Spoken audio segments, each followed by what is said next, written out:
Hello, Ruby here. Welcome back to my channel. If you are new here, I am a professional psychic medium, tarot reader, astrologer, and Mary Magdalene priestess. And today I want to talk about Sophia and the demiurge and modern day religion and Christ consciousness. And this is a video I was originally going to make just for my Patreon community. We are working and journeying with Mary Magdalene for the month of March, and it has already been such a profound and rewarding experience. But based on some of your feedback on the last video I made on Christ consciousness, it felt in alignment to open this up to the greater YouTube community. So thank you to my Patreon subscribers for being so generous and allowing some of the work that we're doing to be accessed by the greater YouTube space. I think that this is really important, a really important topic that I'm going to be diving into today. So I mentioned in my video on Christ consciousness, and perhaps my last video on Mary Magdalene as well, that I believe that religion, it's not just neutral, that it's very dark. And I believe that it isn't just dark because it is a cesspool for power and control and greed. I don't just think that it is dark because it disconnects us from our own wisdom. It disconnects us from our own, almost like our own humanity, our own bodily instincts. But I also think it's dark because I think that there are dark spiritual energies that are very much present in that space. And I will give you some examples of that. So I was raised as a pastor's daughter. My parents pastored a church. It was very evangelical by nature and also very Pentecostal. There was a lot of occult elements, though they would have never called it that. Laying on of hands, hands-on healing, deliverance, casting out demons. So it was a very spiritually active religious environment. It wasn't just, sitting in pews and listening to sermons. There was a lot of spiritual activity. And I sensed very dark energy in that environment and in my home as well from a very young age. And I was very confused because in the dogma, in the doctrine of the religion that I was raised in, my home should have been the most love and light place there was. My parents were the pastors, they were the leaders of the community. So why was my home dark and crawling with dark entities? And so, a lot of psychics who have grew up in a more like agnostic or spiritual paradigm, they have all these stories of being psychic from such a young age, being gifted from such a young age. It took me a really long time to realize I had had a similar experience because I wasn't sitting around as a young kid being like, oh, I'm so psychic, I'm so open. I was sitting around as a kid being like, if all of this is real, why do I feel so much darkness? Is there something wrong with me? It's like what I was picking up on was so different from what I was being taught I should be picking up on. That it was very confusing for me. And so it's not only been in retrospect that I can later look back on all my experiences in a very dogmatic religious environment. I was in that environment from the moment I was born until I was 19. I can now look back on that and say there was a lot of dark spiritual forces in that environment, and I could give you a lot of specific examples of the dark forces in that environment. And maybe I will save some of those examples for, another video where I specifically talk about entities and attachments. And that is a video I have been very cautious to make because the last thing that I want to do is to send someone into spiritual psychosis. That's a more advanced teaching. And I also see that teaching used by people who are spiritual bypassing. They don't want to do any of their own shadow work, so they're going to blame everything on dark entities and attachments, okay? So I kind of also want to make a video about how spirituality is not the love and light playground that some people will present. I want to make another video about the narcissism of the new age. All of this stuff goes together. But I do think it's important that we are aware that not only is the spiritual world real, but it's a place that is full of both light and shadow. And there are definitely darker energies that we don't want in our field. And this isn't anything that we should be afraid of.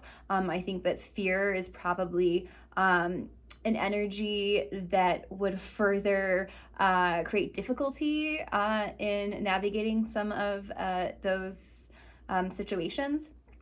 So, no fear needed, but it's real. And by acknowledging the reality of the fact that there are dark energies, there are dark forces in the unseen world, in the spiritual world, and other dimensions, we can practice discernment better, we can protect ourselves better, and we can practice spiritual safety. So we're not going into the deep end of a pool before we have learned to swim with our floaties on, okay? I see a lot of people get into a lot of trouble because they try to blow themselves open really quickly, or they start messing around in the spirit world before they have learned how to swim.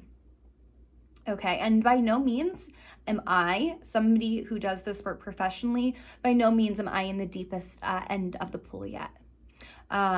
So it's really important that we practice humility.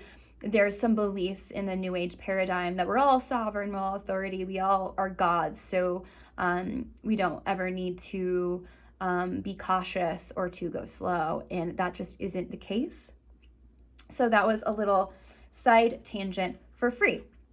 So anyways, I was visited and tormented by dark entities in my parents' church off and on for 19 years. And when I left that environment, it completely went away. So there are lots of dark entities. My sister and I refer to some of the services that would happen in that environment as entity feeding sessions. So I think that dogmatic religion is really dangerous, not just because it disconnects people from their own source light. Not only does it stall the evolution of consciousness, not only is it a religion that breeds a lot of hate and fear and patriarchy, but the hate and fear and patriarchy is being a tool that darker energies will use to feed on people in that environment. So people that are at the top, that are in leadership, they often have dark attachments to them. They aren't running the show in their own life. And those dark entities, whether they are in a conscious relationship with them or not. So I'm talking about the Pope, I'm talking about pastors, I'm talking about televangelists. Most people in mainstream religion who have positions of authority are being controlled by demonic entities and attachments. So that's real. That is not me making that up. That's very, very real. You can feel it in their field if you are a sensitive person or you are a psychic. If you're curious about this and you're open and you're sensitive, I encourage you to watch a modern day televangelist and just notice what you pick up on. Just please shield yourself in protection before you do so. Okay, so now let's talk about Christ consciousness. Well, if Christ consciousness is real and Yeshua was teaching magic and Yeshua was teaching us to connect in with our source codes and our source consciousness, then why is modern day religion bad? Well, I believe that Yeshua and modern day religion, they are talking about a different type of God. So the God of the Old Testament is Yahweh. I do not believe that Yeshua, Jesus Christ, was teaching us to connect in with Yahweh. I think that Jesus Christ was teaching us to connect in with Sophia. Now let me take a step back and let me share the Gnostic creation myth and Gnostic cosmology. So in the Gnostic creation myth, Sophia, this feminine consciousness, creates Gaia, creates Earth, creates the current, matrix that we are living in, okay? But she also gives birth to this being called the demiurge. The demiurge is a being that is motivated by lust for power and control. When Sophia gives birth to the demiurge, The demiurge creates the archons, which are parasitic entities and attachments. We might call them demons. Though I don't feel like not every being labeled a demon is evil. There's more neutral beings that we can consider to be divine darkness. But the demiurge creates the archons. The demiurge believes he is the creator of the reality. And the demiurge is, we can think of the demiurge as being this being who is fueled by fascism, who is fueled by patriarchy, who is fueled by dogma, who is fueled by authoritarianism. Who does that sound like? The Old Testament God, Yahweh. The Gnostics believed that Yahweh, the Old Testament God, was the demiurge. And as somebody who grew up in a very spiritually active sect of evangelical Christianity that was very motivated by politics and patriarchy and control, I would have to say I agree with the Gnostics. I believe that Yahweh is the demiurge. I believe that Yahweh is a dark entity, a dark force that controls Christian religion. And I believe that the acquisition and the distortion of the teachings of Christ are in that religion on purpose to distort the teachings, to obscure the teachings, so we don't come into our power, so we don't come into Sophia Christ consciousness. It's really important to note that a lot of the teachings of Christ have been purposefully translated and purposefully, the best word that I can use is diluted or distorted to keep us from accessing this truth. Yeshua was really teaching us how to step into our Sophia consciousness. Sophia is wisdom. Sophia is the divine feminine goddess that we contain and that we have access to. Sophia is connected to the Holy Spirit. Okay? So I want to talk about the Lord's Prayer and some of the words in Aramaic in the Lord's Prayer. So the Lord's Prayer starts with the Aramaic word abwoon, A-B-W-O-O-N, abwoon. This is the word that is translated as Father. Okay? Abwoon actually means, and if you see me looking down, I'm looking at my notes, great birther, creator. Abwoon is the primordial goddess. Abwoon is the divine birther. Who do you think that sounds like? Does that sound like Yahweh? No, that sounds like Sophia. Sophia is the divine birther. Okay, now let's talk about the Lord and Lord's Prayer. The Lord and Lord's Prayer is an Aramaic word. I believe the pronunciation is Maryah, M-A-R-Y-A-H. That word is a genderless term that means light bearer. Okay? Light bearer. The light bearer's prayer. Our divine birther. I connect in with the energy of source that is within me and without me, that holds me, that is my own light and my divinity. That is very different than our Father who is in heaven, right? There's a beautiful translation of the Lord's Prayer in the book Magdalene Mysteries by Azra and Saren Bertrand. And there's other, more modern Gnostic translations you can find of that as well. It's a beautiful prayer when it is translated without an agenda.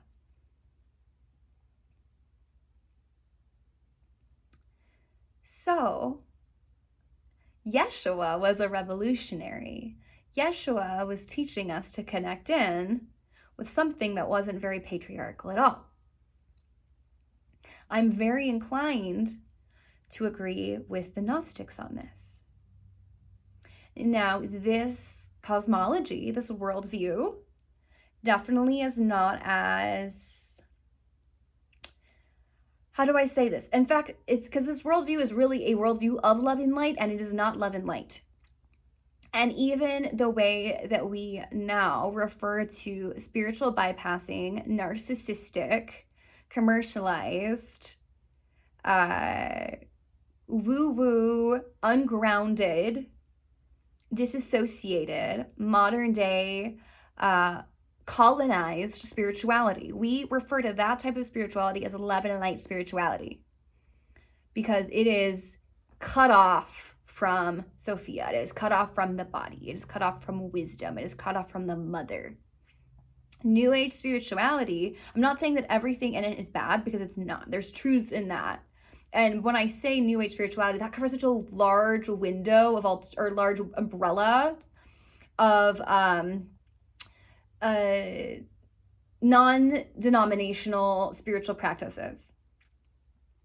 But a lot of New Age teachings are ungrounded teachings. They're narcissistic teachings, and they're literally the same thing as religious dogma. I literally moved to Boulder, Colorado to realize that most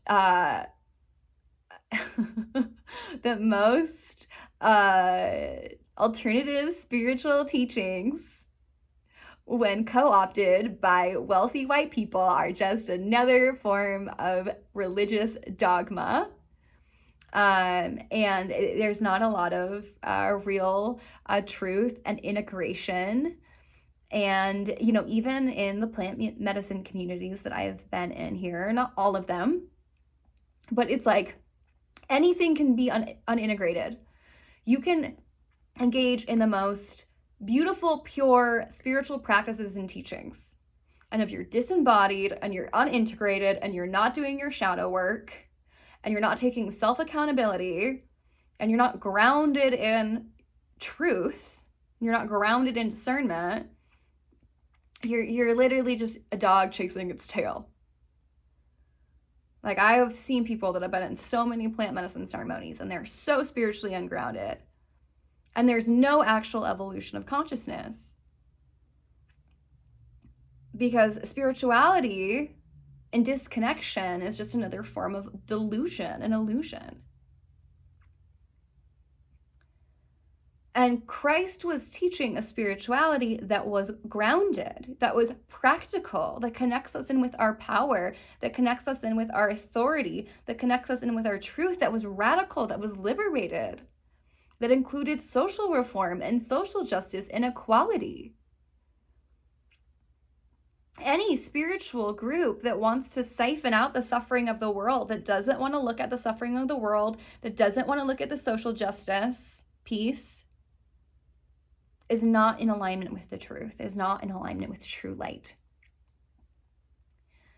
So when I say that Christ consciousness is a love and light philosophy, I don't mean it in the bypassing New Age way.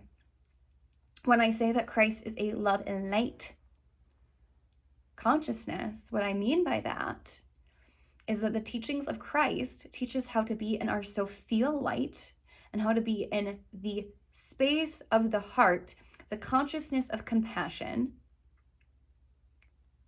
And when we are operating life not from our distorted root chakra, that's Yahweh, our fear, our contraction, our survival, that keeps us in a lower state of being, a lower state of operating, a lower state of consciousness. We repeat the same mistakes. We repeat the same traumas. We don't learn our lessons. We struggle. We're in fear. We're in anxiety when we're in that distorted root chakra place. When we raise our consciousness up to the place of Christ, which is the place of being in compassion, being in non-judgment, being in unconditional love, being in unconditional acceptance of the self, being in our original goodness, It's like we have access to so much more.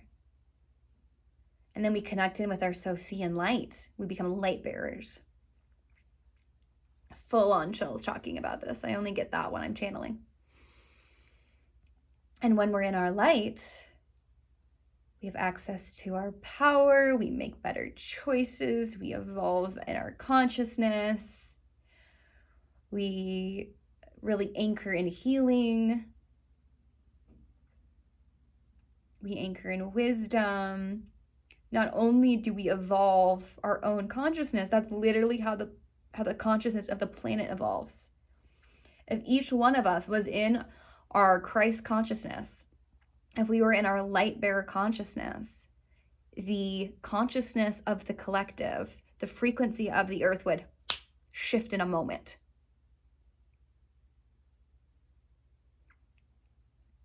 And these are truths, these are teachings that I've literally been afraid to talk about because they're radical. They're radical. And really coming at mainstream religious dogma is something that I do with a lot of trepidation. And the reason why is because it is one of the most successful mechanisms for control that there is.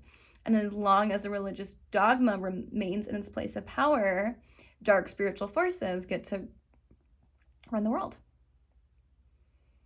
The archons don't just run religious dogma, they also run our government. So mass religion is very tied into a world control. And there is a spiritual battle that we enter into when we start to come into the truth of these teachings. There is a light to embrace and to step into. And there is, not all darkness is evil, right? We need the balance of the light and the dark. There is divine darkness. But there is a lower level spiritual forces that are fed on fear and hate and genocide and patriarchy. And those types of spiritual forces don't want to be severed or disrupted in the control that they have currently on this planet. And while we should not fear them, we should be aware of it. Okay? And we should be aware that there is also so much in the unseen world that wishes to support us. Okay? And that the Christian pantheon, Yeshua and Mother Mary and Mary Magdalene, the angelic realm, Sophia, the Holy Spirit, all of these are spiritual entities and forces that we can call on to protect us and support us and guide us and lead us. And that we should be connecting in with these spiritual forces. And if the Christian pantheon is not something that you personally feel comfortable working with or aligned for you, work with other positive and benefic allies. Right? Work with Kali, work with Durga, work with Hecate. And Kali and Hecate really being these goddesses of divine darkness. There is the light Sophia and there is the dark Sophia, you know. The goddess contains both light and dark. So we don't need to fear the dark, but we should have discernment around the spiritual world. Okay? So I think I'm going to leave it there for today. Let me know if you have any questions. if this isn't your cup of tea, I mean, definitely if I'd watched a video like this a couple of years ago, even I probably would not have been ready for it. It would have been way too triggering. It would have felt way too weird. So if talking about the demiurge and Sophia and dark entities, if that freaks you out, that is not in your wheelhouse. That is totally okay. You can ignore this one. Watch my tarot videos. It's taken me a long time before I could even really post something like this and feel comfortable with it. And I'm speaking the truth, but there's at different times, we are ready for different levels and activations of truth. And the last thing that I want to do is push somebody into a place that they are not ready to go. And some of us never get to a place where this is a truth we even need to acknowledge in any given incarnation that we walk. So I will leave it there for now, but I am sending you so much love and I am wishing you well.